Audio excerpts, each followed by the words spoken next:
Bonjour, je suis Michel Dufour de chez AZN2 Environnement. Je vous propose aujourd'hui une courte vidéo de formation et de sensibilisation concernant la valorisation des matières organiques générées par votre établissement. Au cours de cette vidéo, je vais aborder spécifiquement 5 points. Le premier, nous définirons ce que sont les matières organiques. Deuxièmement, pourquoi est-il si important de valoriser ces matières organiques? Troisièmement, comment est-il possible de les valoriser? Quatrièmement, quelles sont les matières organiques spécifiquement visées par notre programme dans votre établissement? Et finalement, nous regarderons les aspects logistiques. Les matières organiques sont en fait les matières qui composent les êtres vivants, qu'ils soient végétaux ou animaux. Nous retrouvons donc une très vaste gamme de ces produits sur vos tablettes, qu'il s'agisse de fruits, de légumes, de boulangerie, de pâtisserie, de viande, de poissons, de produits laitiers. Ces produits se retrouvent encore trop souvent à l'enfouissement ou aux déchets si vous préférez. En plus de présenter un potentiel de valorisation très intéressant, ces produits représentent une véritable menace pour l'environnement.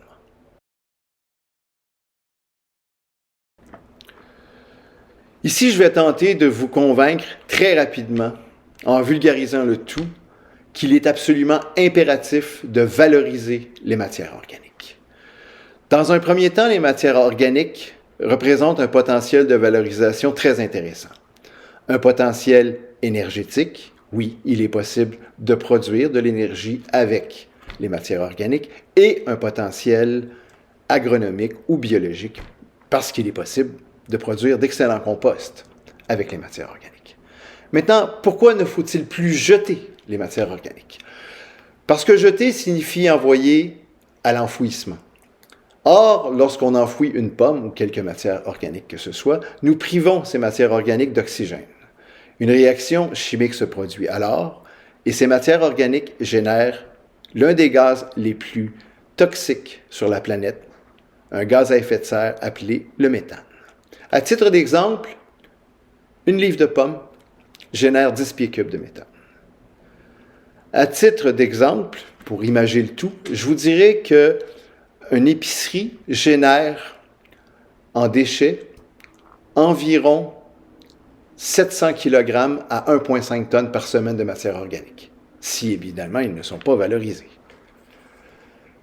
Ceci équivaut entre 5 et 10 piscines de gaz à effet de serre émis par semaine par supermarché.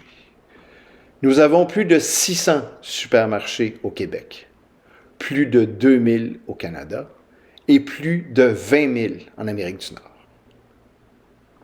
Faites vos comptes.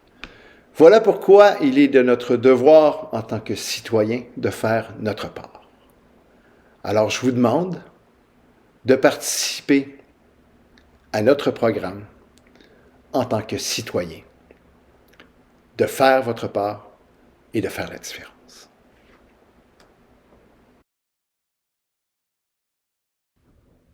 Encore une fois, je serai bref, mais je crois qu'il est intéressant pour vous de comprendre comment sont valorisées les matières organiques.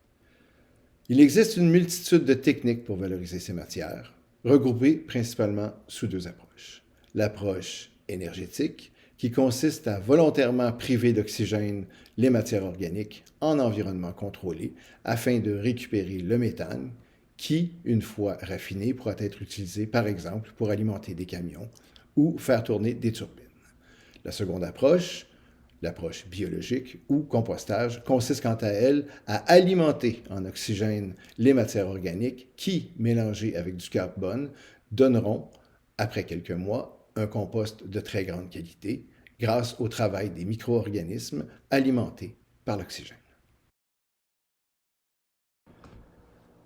Les matières organiques générées par les supermarchés se retrouvent dans les départements suivants: fruits, légumes, boulangerie, pâtisserie, département comptoir de lunch, salade et le département épicerie.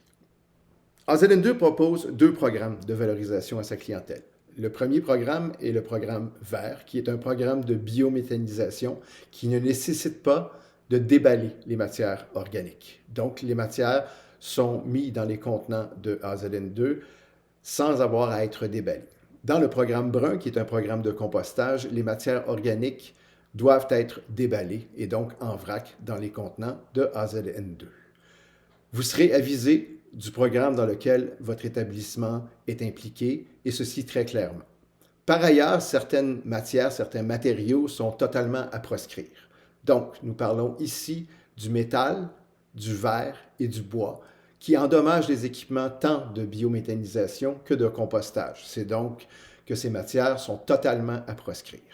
Par ailleurs, tout ce qui est viande, poulet, donc volaille, crustacés, poissons, crus, tout ce qui est donc cru est à proscrire aussi des deux programmes, que ce soit le programme brun ou le programme vert.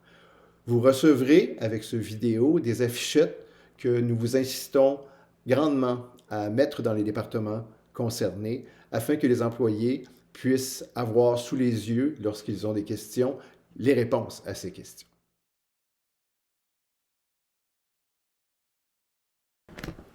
Au niveau logistique, il est impératif que nous ayons la collaboration de tous et chacun d'entre vous, que ce soit les employés à l'intérieur du supermarché afin de trier les matières organiques et de les placer dans les bacs, ou que ce soit le réceptionneur qui est impliqué directement dans la collecte puisque celle-ci se fait sur les docks et donc nécessite sa collaboration. Les contenants qui seront utilisés dans la plupart des cas seront des contenants de 240 litres. C'est du type des contenants que vous avez chez vous, mais plus petits, donc des contenants sur roues. Des sacs compostables seront utilisés afin de garder les bacs propres. Ces sacs seront changés évidemment chaque semaine. Le service aura lieu une fois semaine. Dans certains cas, 2 fois semaine. Ce sera toujours à la même heure, le même jour de chaque semaine. Donc, nous demandons à ce que les bacs soient prêts à être vidés, donc près du dock, au moment où notre camion sera sur place. Évidemment, le défi que nous avons à surmonter est de ne pas rester à attendre devant les docks pendant des heures et des heures. Donc, nous demandons la collaboration des réceptionneurs pour que nous puissions passer entre 2 camions, 2 vannes, parce qu'une vanne prend plus de 45 minutes ou à peu près à être vidée, alors que nos camions prennent moins de 5 minutes. Donc, on vous demande votre collaboration pour permettre d'offrir un service qui soit régulier et de respecter l'horaire, sans quoi il nous sera impossible d'offrir un service à une heure fixe ou à peu près chaque semaine. Donc, votre collaboration est absolument essentielle en ce qui a trait à la collecte et à la logistique. Certains autres établissements travailleront avec des bacs plus volumineux. Ce sont des bacs de 4, 6 et 8 verges cubes. Ces bacs sont pris par le même camion. Et donc, ceux qui les utilisent depuis assez longtemps avec nous. Certains autres en auront. Ce sont des contenants qui sont exceptionnellement fournis à certains magasins qui ont des situations particulières. En ce qui a trait au service à la clientèle, les coordonnées d'AZN 2 sont sur les affichettes qui vous ont été fournies et qui devraient être affichées dans chacun de vos départements. Par ailleurs, notre service est un service 7 jours semaine, tous les jours, excepté la nuit. Vous avez un email dédié à la Blase, un numéro de téléphone dédié. Vous pouvez nous rejoindre en tout temps et notre promesse est de vous offrir un service absolument exceptionnel, de répondre à vos demandes le plus rapidement possible, mais nous comptons sur votre collaboration au niveau logistique pour atteindre ce défi qu'est la valorisation des matières organiques et que le tout se fasse en étroite collaboration et soit un véritable succès. Je vous remercie.